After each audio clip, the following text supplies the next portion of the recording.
Headlines brought to you by Chitale बंधू.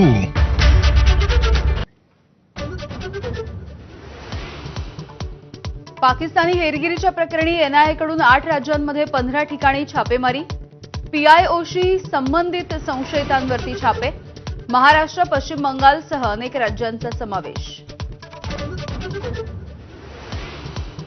ठाण्यातला पाकिस्तानी हेर रवींद्र वर्माच्या संदर्भात नवी माहिती समोर. हनी ट्रॅपमध्ये अडकून नाही तर पैशांसाठी रवींद्रने पुरवली पाकिस्तानला संवेदनशील माहिती. बँक खात्यांमध्ये इतर अनेक खात्यांमधून पैसे जमा झाल्याचंही उघड.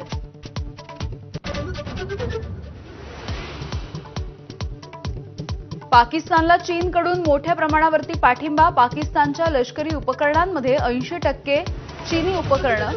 सिंगापुरातील शांग्री ला या संवादामध्ये सीडीएस अनिल चौहान यांची माहिती.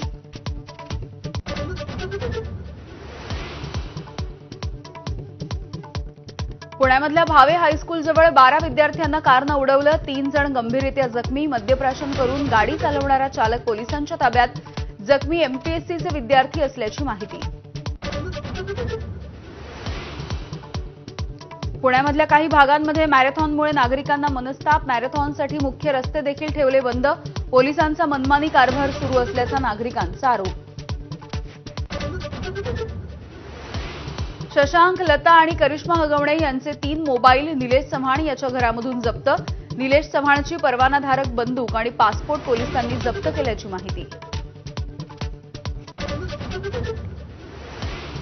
वैष्णवी हगवणेच्या लग्नामध्ये रुखवातासाठी तब्बल 1,50,000 रुपयांचा खर्च. जालिंदर सुपेकर यांच्या बायकोला रुखवात तयार करण्यासाठी पैसे दिल्याची वैष्णवीच्या वडिलांची दमानी यांना माहिती.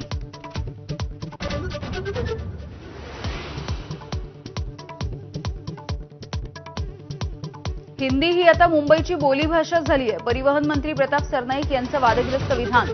सरनाईकांच्या तोंडी भाजपची भाषा. राऊतांनी डिवचलं तर बावनकुळेंकडून सारवासारव करण्याचा प्रयत्न.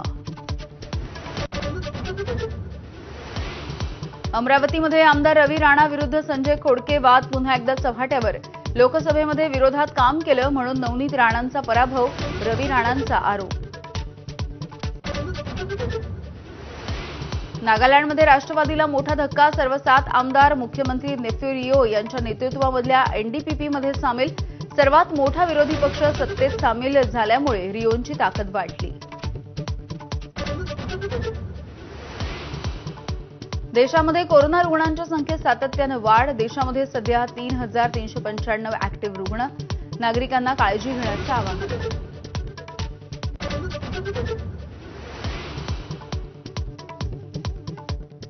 मुंबईत पश्चिम रेल्वेवरती 36 तासांचा मेगा ब्लॉक. रविवारी रात्री 1 वाजेपर्यंत ब्लॉक राहील. लोकलच्या अप आणि डाऊनच्या 162 फेऱ्या रद्द. मेल आणि एक्सप्रेस गाड्या जलद मार्गावरती वळवणार. आयपीएलचा आज दुसरा क्वालिफायर सामना. मुंबई आणि पंजाबमध्ये थेट लढत. विजयी संघ फायनलमध्ये बंगळुरूसोबत भिडणार.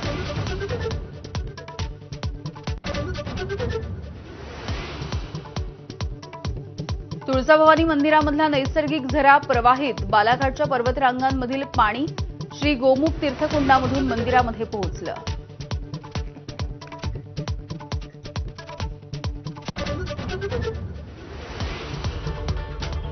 नमस्कार.